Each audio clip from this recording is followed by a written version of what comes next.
Hello everyone, welcome to my mini vlog. बिहान उठेँ, नुहाइ धुवाइ गरेँ अनि एज युजुअल मेरो मोबाइलको क्यामेरा स्टार्ट गरेँ अनि चाहिँ भिडियो सुट गर्न स्टार्ट गरेँ।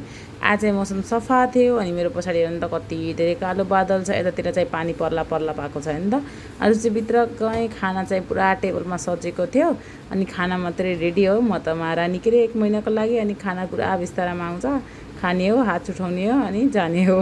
अनि उसपछि चाहिँ खाना खाएर उसपछि म भएँ स्कुल जानलाई रेडी अनि फाइनली चाहिँ म रेडी पनि भएँ अनि रेडी भएर चाहिँ अब मन लगाएँ आफ्नो यो चप्पल।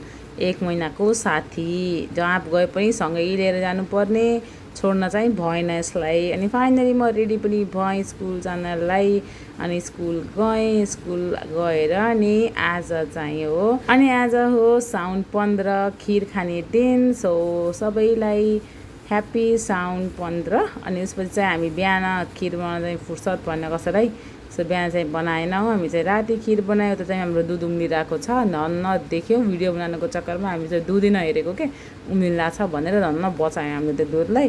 त्यसपछि यता मम्मीले खिर बनाउँदै हुन्छ अनि म चाहिँ भिडियो सुट गर्दैछु। अनि यसपछि कसले कसले आज खिर बनाएर खानुभयो कमेन्ट गरिदिनु होला है।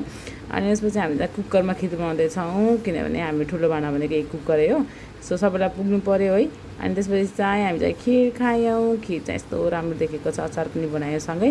अनि त्यसपछि चाहिँ खिर खाएर चाहिँ मम्मीलाई चाहिँ यसो टेस्ट गरेर रिभ्यू दिएको कस्तो भएको छ भनेर।